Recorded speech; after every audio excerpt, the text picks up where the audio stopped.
Hi friends, welcome to Win and Shine. First of all, உங்க எல்லாருக்கும் thank பண்ணிக்கிறேன். உங்களோட சப்போர்ட்னால நம்ம சேனல் 5000 சப்ஸ்கிரைபர்ஸ் ரீச் பண்ணிருக்கும். இதுக்கு முழுக்க உங்களோட சப்போர்ட் தான் காரணம். அது ரொம்பவே தேங்க் பண்ணிக்கிறேன். ஓகேங்களா? சரி வாங்க இன்னைக்கு வீடியோக்குள்ள நம்ம போலாம். லாஸ்ட் வீடியோல அமெண்ட்மென்ட் அரசியல் திருத்தம் பத்தி பார்த்திருப்போம். அந்த வீடியோ பார்க்காதவங்க டிஸ்கிரிப்ஷன் லிங்க் கொடுத்துருக்கேன். சோ கண்டிப்பா பாருங்க. ஏன் அப்படின்னா அந்த வீடியோட கண்டினியூஷன் தான் இந்த வீடியோ. ஓகேங்களா? சரி நம்ம என்ன பார்க்க போறோம் அப்படின்னா ஒரு 4 क्वेश्चन பார்த்துட்டு அதுக்கப்புறம் பேலன்ஸ் சாப்டரை நம்ம கவர் பண்ணலாம். சரி ஃபர்ஸ்ட் क्वेश्चन போலாமா? First question, which of the following is correct about president removal? ஜனாதிபதி பதவி விலகல் பற்றி எது சரி அப்படின்னு கேட்டிருக்காங்க. சோ ரெண்டு ஆப்ஷன் நான் கொடுத்திருக்கேன். Lok Sabha and Rajya Sabha will participate. ஓகேங்களா? Lok Sabha Rajya Sabha MPs will participate. மக்களவை மாநிலங்களவை உறுப்பினர்கள் பங்கேற்பார்கள். Second option, need only Lok Sabha approval. LS தான் லோக்சபா. மக்களவை ஒப்புதல் மட்டுமே போதும். ஆப்ஷன்ஸ் பாத்தீங்க அப்படின்னா 1 only, 2 only, both, none of the above. ஓகேங்களா? சரி செகண்ட் क्वेश्चन பார்க்கலாமா? Second one, which is correct அப்படின்னு கேட்டிருக்காங்க. Election commissioner is removed as same as supreme court judge. தலைமை தேர்தல் அதிகாரியின் பதவி பறிப்பு உச்சநீதிமன்ற நீதிபதி போல் இருக்கும். செகண்ட் பாருங்க, சேர்மன் presides joint sitting. கூட்டு அமர்வுக்கு ராஜ்யசபா தலைவர் தலைமை வகிப்பார். அதாவது மாநிலங்களவை தலைவர் பதவி வகிப்பார் அப்படின்னு கேட்டிருக்கேன். இதுக்கு ஆப்ஷன் பார்த்தா அப்படின்னா 1 only, 2 only, both, none of the above. ஓகேங்களா? சரி தேர்ட் क्वेश्चन பார்க்கலாமா? Third one, which is correct அப்படின்னு கேட்டிருக்கு. only minister can introduce amendment bill. அமைச்சர் மட்டும்தான் அரசியல் திருத்த மசோதா தாக்கல் செய்ய முடியும். Part 20 deals with amendment. பகுதி 20 அரசியல் திருத்தத்தை சார்ந்தது அப்படின்னு கேட்டிருக்கு. ஆப்ஷன்ஸ் பாருங்க 1 only, 2 only, both, none of the above. சரி ஃபோர்த் क्वेश्चन பார்க்கலாமா? Fourth one, which of the following need state approval?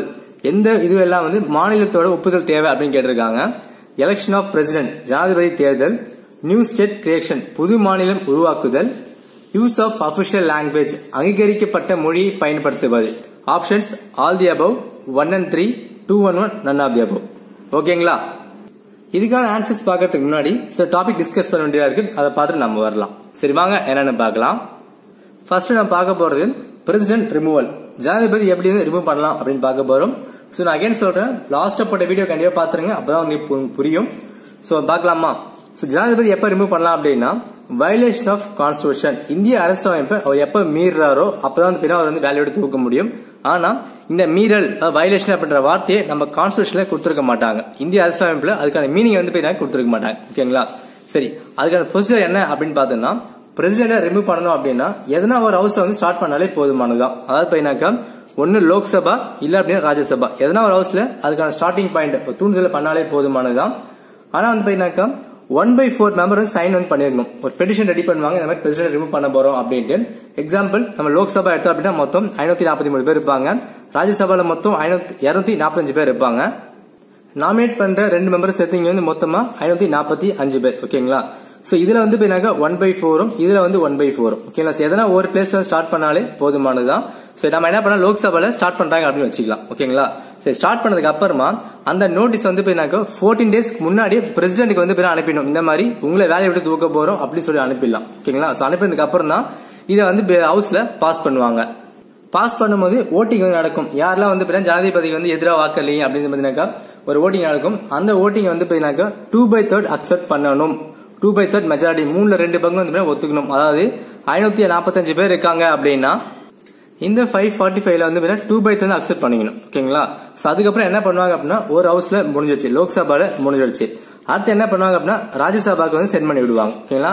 ராஜ்யசபாலையும் 2/3 வந்து ஒத்துக்கிட்டாங்க அப்படின்னா பிரசிடென்ட் வேலை எடுத்து தூக்கிடுவாங்க. சரிங்களா? சரி இங்க நீங்க நோட் பண்ண பாயிண்ட் என்ன அப்படின்னு பாத்தீங்கன்னாக்கா, 2 ஹவுஸ்லயும் எம்பிஸ் வந்து இருப்பாங்க, நாடாளுமன்ற உறுப்பினர்கள் இருப்பாங்க, ராஜ்யசபாலையும் லோக்சபாலையும்.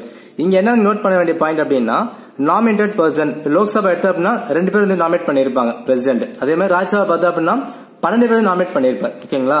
சரி எதுக்காக நான் சொல்றேன் அப்படின்னா பிரசிடென்டோட எலெக்ஷன்ல தேர்தல் முறையில வந்து பார்த்தோம் அப்படின்னா நாமினேட்டட் ஆன பர்சன் வந்து இங்க வந்து வரமாட்டாங்க. Elected MPs. ஓகேங்களா? தேர்தல் முறையில் தேர்வான எம்பிஸ் மட்டும் தான் ஓட்டு போடுவாங்க. அதே மாதிரி எலெக்ஷன் வந்து ஒரு ஸ்டேட்டோட எம்எல்ஏஸ் வந்து ஓட்டு போடுவாங்க. ஓகேங்களா? ஆனா ரிமூவ் பண்ற ப்ராசஸ்ல எலெக்டட் எம்பி மட்டும் இல்லாம நாமினேட் பண்ற இந்த 14 எம்பிஸ் வந்து பார்ட்டிசிபேட் பண்ணுவாங்க. ஆனா எம்எல்ஏ பார்ட்டிசிபேட் பண்ண மாட்டாங்க. ஓகேங்களா? சோ போத் ஹவுசஸ் அப்படின்னா நாமினேட்டடும் உண்டு, எலெக்டடும் உண்டு. இதான் நோட் பண்ண வேண்டிய கொஸ்டின் ஏரியா. இங்கதான் வந்து அதிகமா கேட்பாங்க. சோ கன்ஃபியூஸ் பண்ணிக்காதீங்க. நான் திரும்ப சொல்றேன், பிரசிடென்ட் எலெக்ஷன்ல எலெக்டட் எம்பிஸ் தேர்ந்தெடுக்கப்பட்ட நாடாளுமன்ற உறுப்பினர்களும் எம்எல்ஏ சட்டமன்ற உறுப்பினர் அவங்க தான் பங்கேற்றுப்பாங்க. அது வந்து ரிமூவல் வந்து போயினாக்கா எம்எல்ஏஸ் வரமாட்டாங்க, ஆனா நாமினேட் மெம்பர்ஸ் இங்க வந்து வந்துப்பாங்க. ஓகேங்களா? இதான் வந்து ரிமூவல் ப்ராசஸ். ஓகேங்களா? இது வரைக்கும் யாருமே இந்த மாதிரி ரிமூவ் பண்ணது கிடையாது. சரிங்களா? சரி, நெக்ஸ்ட் ஒன் பார்க்கலாம். ஸ்பீக்கர் சபாநாயகர் அவர் எப்படி ரிமூவ் பண்ணுவாங்க அப்படின்னு பார்க்கலாம். சோ ஸ்பீக்கர் ரிமூவ் பண்றதுக்கு அப்சல்யூட் மெஜாரிட்டி அறுதி பெரும்பான்மை மூலமா ரிமூவ் பண்ண முடியும். அதை பத்தி ஏற்கனவே வந்து வீடியோ வந்து போட்டிருக்கேன். சோ லிங்க் பார்த்து தெரிஞ்சுக்கோங்க. சரி, இவருக்கு வந்து 14 டேஸ் நோட்டீஸ் வந்து சென்ட் பண்ணணும். பிரசிடென்ட்டுக்கு 14 டேஸ், இவருக்கும் 14 டேஸ். ஓகேங்களா? சரி, இங்க என்ன நீங்க பார்க்க வேண்டியது அப்படின்னா கேஸ்டிங் கோட். நான் ஏற்கனவே லோக்சபா வீடியோ பத்தி சொல்லியிருப்பேன், இருந்தாலும் வந்து சொல்றேன். நம்ம எக்ஸாம்பிளுக்கு லோக்சபால மொத்தம் 101 பேர் இருக்காங்க அப்படின்னு வச்சுக்கலாம். ஓகேங்களா? அப்போ ஆளுங்கட்சியில 50 பேர் இருப்பாங்க, ரூலிங் பார்ட்டியில. எதிர்கட்சி வந்து 50 பேர் இருப்பாங்க. இதுல ரூலிங் பார்ட்டி இருக்கு பாத்தீங்களா, இதுல ஒன்னு வந்து ஸ்பீக்கரா இருப்பார். ஸ்பீக்கர் நம்ம ரிமூவ் பண்ணிட்டோம் அப்படின்னா இங்கேயும் 50 இங்கேயும் 50, சோ ஈக்குவலா இருக்காங்க. சரிங்களா? இப்போ ஸ்பீக்கரை பத்தி ஒரு பில் பாஸ் பண்றாங்க வச்சுப்போம். சோ ஸ்பீக்கர் இல்லாம நார்மலா ஒரு பில் பாஸ் பண்றாங்க, மசோதா பாஸ் பண்றாங்க அப்படின்னா 2 பேர் வந்து ஓட் பண்ண சொல்லுவாங்க, யாரும் இந்த பில்லுக்கு ஓகே சொல்றீங்க அப்படின்ட்டு. ஓகேங்களா? சோ 50 பேர் ஓகே சொல்லுவாங்க, 50 பேர் வந்து ஓகே இல்ல அப்படின்னு சொல்றாங்க வச்சுப்போம். சோ அப்ப என்ன பண்ணுவாங்கன்னா ஸ்பீக்கர் வந்து அங்க தனியா உட்காந்துருப்பாரு. சரி, தனியா உட்காந்துருக்க வேணா வந்து ஓட்டு போடுங்க அப்படின்னு அவர் கூப்பிடுவாங்க. அவர் என்ன பண்ணுவார் அப்படி கண்டிப்பா ரூலிங் பார்ட்டி தான் போடுவார். ஏன்னா அங்கிருந்தா ஸ்பீக்கரா போயிருக்காரு. சோ ஆட்டோமேட்டிக்கா அவர் இங்க ஓட்டு போடும் போது 51 ஆயிடும், பில்லு வந்து பாஸ் ஆயிடும். ஓகேங்களா? சரி, இப்போ அவரை வேலையை விட்டு தூக்க போறாங்க, அவருக்கு ஃபேவரா இல்லாம அவருக்கு எதிராக பண்ண போறாங்க. சோ அப்ப என்ன பண்ணுவாங்க அப்படின்னா அவரை இதே மாதிரி லாஸ்ட்ல ஓட்டு போட வச்சாங்கன்னா கண்டிப்பா வந்து அவருக்கு எங்க வந்து ஃபேவரா இருக்கோ அங்கதான் ஓட்டு போடுவார். ஆளுங்கட்சிக்கு போடாம எதிர்கட்சி அந்த மாதிரி மாத்தி வந்து போடுவார். சோ என்ன பண்ணுவாங்கன்னா ஸ்டார்டிங்ல நீ ஓட்டு போட்டுறணும். ஓகேங்களா? சோ யாருக்கு நீ போட போறீங்க அப்படின்ட்டு ஸ்டார்டிங்ல சொல்லிடணும் அப்படின்ட்டு சொல்லிடுவாங்க. சோ என்ன அப்படின்னா ஸ்பீக்கர் சபாநாயகர் அவரோட கேஸ்டிங் ஓட்டு நார்மல் டைம்ல லாஸ்ட்ல போடுவாரு. அவர் வேலையை விட்டு தூக்கும் போது இம்பீச்மெண்ட் பண்றாங்க அப்படின்னா அந்த டைம்ல ஃபர்ஸ்ட்லேயே ஓட்ட போட்டுருவார். அதான் வந்து இதுக்கான எக்ஸ்பிளனேஷன். ஓகேங்களா? சரி, இதுல வந்து பார்த்தா அப்படின்னா மொத்தம் இருக்கிற 545 மெம்பர்ஸ்ல 50 மெம்பர்ஸ் வந்து அந்த பில்லுக்கு வந்து சப்போர்ட் பண்ணிருக்கும். அதுக்கப்புறம் தான் பாஸ் பண்ணுவாங்க. 2/3 மெஜாரிட்டியில அப்சல்யூட் மெஜாரிட்டி பாஸ் பண்ணி வேலையை விட்டு தூக்கிடுவாங்க. ஓகேங்களா? இதான் வந்து ஸ்பீக்கருக்கான ப்ரொசீஜர். சரி, லோக்சபா தலைவர் நம்ம சொல்லிட்டோம். ராஜ்யசபால சேர்மன் ஒருத்தர் இருக்காரு, அவர் என்ன பண்ணுவோம் அப்படின்னா சேர்மன் வந்து வைஸ் பிரசிடென்ட். ஓகேங்களா? இவரை எப்படி ரிமூவ் பண்ணலாம், ரொம்ப சிம்பிள் தான். அதே மாதிரி 14 டேஸ். ஓகேங்களா? ராஜ்யசபால மட்டும் வந்து 2/3 மெஜாரிட்டியில பாஸ் பண்ணணும். ராஜ்யசபால மட்டும் 2/3 மெஜாரிட்டியில பாஸ் பண்ணணும். லோக்சபால அதை ஒத்துக்கினா மட்டும் போதுமானதுதான். ஓகேங்களா? சோ எந்த ஒரு 2/3 1/2 அந்த மாதிரிலாம் கிடையாது, ஜஸ்ட் அக்செப்ட் பண்ணிக்கிட்டா போதும். சோ பிரசிடென்ட்ல பார்த்தோம் அப்படின்னா 2 ஹவுஸ்லயும் 2/3 பாஸ் பண்ணணும். வைஸ் பிரசிடென்ட் துணை ஜனாதிபதி அதாவது சேர்மன் பார்த்தோம் அப்படின்னா ராஜ்யசபா மாநிலங்களை மட்டும் 2/3 பாஸ் பண்ணா போதுமானது. லோக்சபால ஜஸ்ட் அப்ரூவ் பண்ணாலே போதுமானதுதான். ஓகேங்களா? சரி, நெக்ஸ்ட் ஜட்ஜஸ் பத்தி பார்க்கலாம். சுப்ரீம் கோர்ட், ஹைகோர்ட் ஜட்ஜ், உச்ச நீதிமன்றம், உயர் நீதிமன்றம் 2 பேரையும் வந்து பிரசிடென்ட் ரிமூவ் பண்ணுவாரு. ஆனா சும்மா ரிமூவ் பண்ண முடியாது. இவங்க வந்து 2 ஹவுஸ்லயும் அப்சல்யூட் மெஜாரிட்டி அறுதி பெரும்பான்மை மூலமா ரிமூவ் பண்ண முடியும். ஓகேங்களா? சோ பிரசிடென்ட் மாதிரி 2 ஹவுஸ்லயும் வந்து யார் வேணா வந்து ஸ்டார்ட் பண்ணலாம். ராஜ்யசபால வந்து கொண்டு வந்தாங்க அப்படின்னா 50 பேர் வந்து ஓகே சொல்லிருக்கணும் ஃபர்ஸ்ட் இனிஷியேட்டா. லோக்சபா மக்களவை அப்படின்னா 100 பேர் வந்து சொல்லிருக்கணும். இதான் வந்து கொஸ்டின் டிஃபரன்ஸ் கேட்பாங்க. சரி, சப்போஸ் இங்க 50 பேர் கொண்டு வந்துட்டாங்க, 200 பேர் கொண்டு வந்துட்டாங்க அப்படின்னா லோக்சபா இருந்தா ஸ்பீக்கர் வந்து ஓகே சொல்லணும் சபாநாயகர். இதுவே வந்து ராஜ்யசபா வந்து அப்படின்னா சேர்மன் வந்து அதுக்கு ஓகே சொல்லணும் அந்த பில்லுக்கு. ஓகேங்களா? சப்போஸ் இங்க ஓகே சொல்லிட்டாங்க அப்படின்னா என்ன பண்ண ஒரு கமிட்டி வந்து செட் பண்ணுவாங்க. அந்த கமிட்டியில யார் இருப்பாங்க அப்படின்னா சீஃப் ஜஸ்டிஸ் இருப்பார். உச்ச நீதிமன்ற தலைமை நீதிபதி. சப்போஸ் இவர் மேலே கேஸ் இருந்துச்சு அப்படின்னா சீனியர் மோஸ்ட் ஜட்ஜ் வந்து இருப்பாரு. Next judge of supreme court ஒன்னு, chief justice of high court. Okay, ஒரு ஹைகோர்ட்டோட தலைமை நீதிபதி, டிஸ்டிங்விஷ்ட் ஜூரிஸ்ட். ஓகே, பிரசிடென்ட்க்கு வந்து ஒரு அட்வைஸ் பண்ற ஒரு ஜட்ஜ் இருப்பாரு. அவர் தான் வந்து டிஸ்டிங்விஷ்ட் ஜூரிஸ்ட். ஓகேங்களா? இந்த கமிட்டி போயிட்டு என்கொயரி பண்ணுவாங்க தப்பு பண்ணாரா இல்லையா அப்படின்ட்டு. சப்போஸ் தப்பு பண்ணார் அப்படின்னு சொன்னாங்க அப்படின்னா மெஜாரிட்டி வந்து ஓட்டு போட சொல்லுவாங்க. சோ ஓட்டு வந்து மெஜாரிட்டியில வந்துடுச்சு அப்படின்னா ஆட்டோமேட்டிக்கா ஜட்ஜை வந்து வேலையை விட்டு தூக்கிடுவாங்க. ஓகேங்களா? இதான் வந்து சுப்ரீம் கோர்ட் அண்ட் ஹைகோர்ட் ஜட்ஜுக்கான ப்ராசஸ். நெக்ஸ்ட் யாரு அப்படின்னா எலெக்ஷன் கமிஷனர் ஆஃப் இந்தியா, தலைமை தேர்தல் அதிகாரி. விதி வந்து 324 இல்ல சரத்து அப்படின்னு சொல்லுவாங்க. நெக்ஸ்ட் கம்ப்ட்ரோலர் ஆடிட்டர் ஜெனரல், மத்திய கணக்காளர், ஆர்டிகல் 148 சரத்து 148. இவங்க 2 பேருமே எப்படி ரிமூவ் பண்ணுவாங்க அப்படின்னா சுப்ரீம் கோர்ட்டுக்கு நம்ம என்ன ப்ராசஸ் பார்த்தோமோ சேம் ப்ராசஸ் தான் இவங்க ரிமூவ் பண்ணுவாங்க. ஓகேங்களா? நீங்க அங்க படிச்சா போதும், இங்க கண்டிப்பா படிக்க வேண்டாம். ஓகேங்களா? அவ்வளவுதாங்க, சிம்பிள். சரி, நெக்ஸ்ட் நம்ம क्वेश्चंसக்கான ஆன்சரை பார்க்கலாம். First one, which of the following is correct about president removal பத்தி கேட்டிருக்காங்க.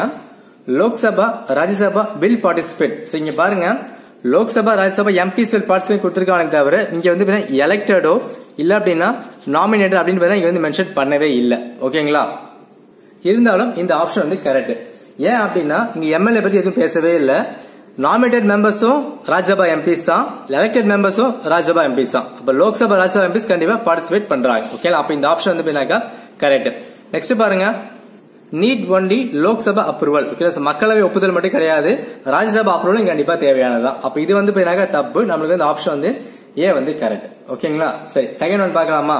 Second question, election commissioner is remove as same as supreme court judge. நம்ம இப்பதான் பார்த்தோம். சோ இது வந்து கரெக்ட். எலெக்ஷன் கமிஷனரும் சிஏஜி வந்து சுப்ரீம் கோர்ட் ஜட்ஜ் எப்படி ரிமூவ் பண்றாங்களோ அதே மாதிரி ரிமூவ் பண்ண முடியும். Chairman presides joint sitting. கூட்டு அமர்வு பத்தி கேட்டிருக்காங்க. நான் ஏற்கனவே முன்னாடி வீடியோல சொல்லியிருக்கேன். சோ கண்டிப்பா அதை வந்து பாருங்க. என்ன அப்படின்னு பாத்தீங்கன்னா ஜாயிண்ட் சிட்டிங் எப்ப வந்து பண்ணுவாங்க அப்படின்னா ரெண்டு பேருமே வந்து ஒத்து வரல, ஒரு முரண் பிடிக்கிறாங்க அப்படின்னா அப்ப வந்து ரெண்டு பேரையும் உட்கார வச்சு பிரசிடன்ட் வந்து பேர கூப்பிடுவாரு. யார் தலைமை தாங்குவாங்க அப்படின்னா ஸ்பீக்கர் தலைமை தாங்குவாரு. ஸ்பீக்கர் இல்ல அப்படின்னா டெப்டி ஸ்பீக்கர், டெப்டி ஸ்பீக்கர் இல்ல அப்படின்னா டெப்டி சேர்மன் வந்து பேரா இருப்பாரு. டெப்டி சேர்மன் இல்ல அப்படின்னா அதுக்கு ஈக்குவலா யாரு இருக்காங்களோ அவங்க வந்து பேராக்கா தலைமை தாங்க சொல்லுவாங்க. ஏக்காரணத்துக்கு ஒன்றும் சேர்மன் பிரிசைட் பண்ண மாட்டாரு. சேர்மன்னா யாரு? இந்தியாவோட வைஸ் பிரசிடென்ட், துணை ஜனாதிபதி. அவர் தலைமை தாங்க மாட்டாரு. ஓகேங்களா? சோ இதுக்கான ஆப்ஷன் என்ன? ஆப்ஷன் ஏ 2 வந்து பேராக தப்பு. ஓகேங்களா? சரி, தேர்ட் கொஸ்டின் பார்க்கலாம். Third one, only minister can introduce amendment bill. So minister மட்டும் இல்லங்க எம்பிஸும் பண்ண முடியும். நமக்கு பார்த்திருப்போம் பிரைவேட் பில், பப்ளிக் பில் அப்படின்னு. சோ இதை பத்தி எல்லாமே டீடைலா நான் முன்னாடி வீடியோ சொல்லியிருப்பேன். சோ கண்டிப்பா வந்து பாருங்க. சோ இப்ப என்ன அப்படின்னா மினிஸ்டர் மட்டும் இல்ல எம்பியாலையும் பண்ண முடியும். அப்ப இந்த ஆப்ஷன் வந்து போயினாக்கா தப்பு. ஓகேங்களா? Part 20 deals with amendment. Yes, இது வந்து கரெக்ட். பகுதி 20 தான் அமெண்ட்மெண்ட் சம்பந்தப்பட்டது. அதே மாதிரி ஆர்டிகல் 368 தான் வந்து போயினாங்க அமெண்ட்மெண்ட் சம்பந்தப்பட்டது. சோ இதுக்கான ஆப்ஷன் என்ன அப்படின்னு பார்த்தா அப்படின்னா 2 ஒன்லி கரெக்ட். ஓகேங்களா? சரி, லாஸ்ட் கொஸ்டின் பார்க்கலாமா? ஃபோர்த் ஒன், மாநில ஒப்புதலுக்கு எதெல்லாம் தேவை அப்படின்னு கேட்டிருக்காங்க. சோ இதுல பார்த்தோம் அப்படின்னா எலெக்ஷன் ஆஃப் பிரசிடென்ட் நேற்றே வந்து ஒரு 7 லிஸ்ட் கொடுத்திருப்பேன். சோ கண்டிப்பா வந்து பாருங்க. சோ அதுல பார்த்தோம் அப்படின்னா எலெக்ஷன் ஆஃப் பிரசிடென்ட் கண்டிப்பா வந்து வரும். நியூ ஸ்டேட் கிரியேஷன் வந்து ஸ்டேட்ஸ் வந்து கேட்க வேண்டிய அவசியம் கிடையாது, சிம்பிள் மெஜாரிட்டில வந்து முடிஞ்சிடும். Use of official language simple மெஜாரிட்டில வந்து முடிஞ்சிடும். ஓகேங்களா? சோ அப்ப இது பார்த்தோம் அப்படின்னா இங்க பாருங்க 1 மட்டும் தான் கரெக்ட். 1 உள்ள எங்கனா இருக்கா? சோ எங்கேயுமே இல்ல. சோ ஆப்ஷன் வந்து D none of the above தான் இதுக்கான ஆன்சர். ஓகேங்களா? சோ ஸ்டேட் அப்ரூவல் என்னெல்லாம் வரும் அப்படின்னா ஒரு ஓவர் மாதிரி சொல்றேன். வீடியோ கண்டிப்பா நீங்க பாருங்க. எலெக்ஷனோட பிரசிடென்டோட எலெக்ஷன், அதே பேருனாக்கா supreme court, high court judge, executive power, next legislative power நிறைவேற்றும் அதிகாரம், சட்டமன்ற அதிகாரம், ஆர்டிகல் 368, நெக்ஸ்ட் பெடரல் ஃபீச்சர்ஸ். இந்த மாதிரிலாம் ஸ்டேட்டோட அப்ரூவல் கண்டிப்பா தேவை. ஓகேங்களா? ஓகே ஃப்ரெண்ட்ஸ், அமெண்ட்மெண்ட் சம்பந்தப்பட்ட எந்த கொஸ்டின் கேட்டாலும் கண்டிப்பா இந்த 2 வீடியோ வச்சு எப்படி கேட்டாலும் நீங்க ஆன்சர் பண்ண முடியும். இந்த வீடியோ பிடிச்சிருந்துச்சு அப்படின்னா லைக் பண்ணுங்க, ஷேர் பண்ணுங்க. இந்த வீடியோ இந்த கருத்துக்களை கமெண்ட்ல சொல்லுங்க. இதுல என்ன கான்ட்ரோவர்சி இருந்தாலும் கமெண்ட் டிஸ்கஸ் பண்ணலாம். நான் என்ன பாயிண்ட் விட்டுருந்தாலும் கமெண்ட்ல சொல்லுங்க, மற்ற ஃப்ரெண்ட்ஸும் தெரிஞ்சுக்கிட்டும். இந்த வீடியோ பிடிச்சிருந்துச்சு அப்படின்னா மறக்காம நம்ம சப்ஸ்கிரைப் பண்ணுங்க, பக்கத்துல பெல் பட்டனை கிளிக் பண்ணிடுங்க. நெக்ஸ்ட் வீடியோல சந்திக்கலாம். Thank you for watching.